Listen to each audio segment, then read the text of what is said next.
लाश लेकर अनेकों ग्रामवासियों के साथ यमुना किनारे गया और वहां उसका दाह संस्कार किया। वह कार्य से छुट्टी मिलने पर जब सब लोग लौटने लगे तो वह बोला, भाई, जो होना था सो हो गया, आप लोग घर जाएं।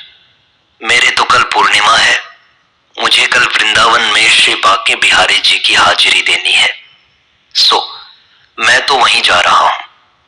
उसकी यह बात सुनकर सब गांव वाले कहने लगे, कैसा पागल है, जवान लड़का मरा है, लोग इसके घर आएंगे और यह कहता है मुझे वृंदावन जाना है।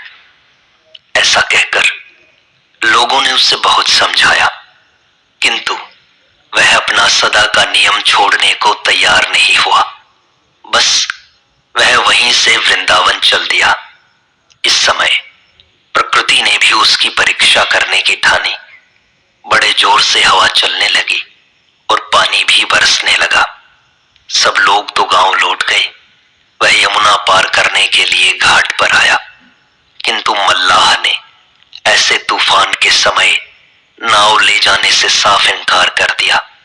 जाट को पुत्र शोक तो था ही, अब सदा की भांति कल पूर्णिमा को प्रातःकाल श्री बांके बिहारी जी के दर्शन नहीं हो सकेंगे। इससे और भी हृदय घबरा उठा।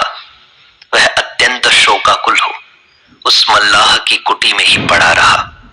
जाट प्रतिमास चतुर्दशी को ही वृंदावन पहुंच जाता था। अतः इस ओर बांके बिहारी जी के गोसाई जी ने भी रात के 12 बजे तक उसकी प्रतीक्षा की। जाट ने देखा कि वह वृंदावन पहुंच गया है।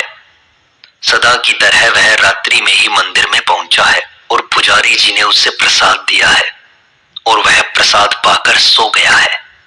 दूसरे दिन जब उसकी आंखें खुली तो उसने अपने आप को वृंदावन की उसी कुटी में पाया जिसमें वह प्रत्येक पूर्णिमा को जाकर ठहरता था। इससे उसे बड़ा आश्चर्य हुआ और वह सोचने लगा कि मैं तो उस पार मल्लाह की झोपड़ी में सोया था, यहां कैसे आ गया। फिर उसे रात को पुजारी जी से प्रसाद पाने की याद आई।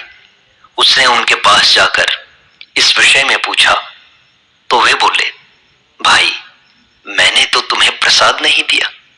मालूम होता है यह सब बांके बिहारी जी की ही लीला है। उसने कुटिया में जाकर देखा तो वहां प्रसाद के कण और जल आदि भी पड़े थे। प्रभु की ऐसी भक्त वत्सलता देखकर वह विफल हो उठा और बोला, हाय, लाला ने बड़ा धोखा दिया, अब वह जाट मर गया है। इस तरह की अनेकों घटनाएं मेरे जीवन में हुई हैं जिनसे भगवान के होने का प्रमाण मिलता है, उनकी वत्सलता का प्रमाण मिलता है। महाराज जी, सगुण उपासना सुगम है या निर्गुण? दोनों ही प्रकार की उपासनाएं कठिन है। महाराज जी, गीता में तो निर्गुण उपासना को कठिन कहा है। वह देहाभिमानियों के लिए कठिन है। महाराज जी, सृष्टि की उत्पत्ति साकार से हुई या निराकार से? किसी भी वस्तु की उत्पत्ति जिससे होती है वह उससे भिन्न हुआ करती है। सृष्टि साकार है, इसलिए इसकी उत्पत्ति निराकार से हुई है। तो निराकार से साकार की उत्पत्ति कैसे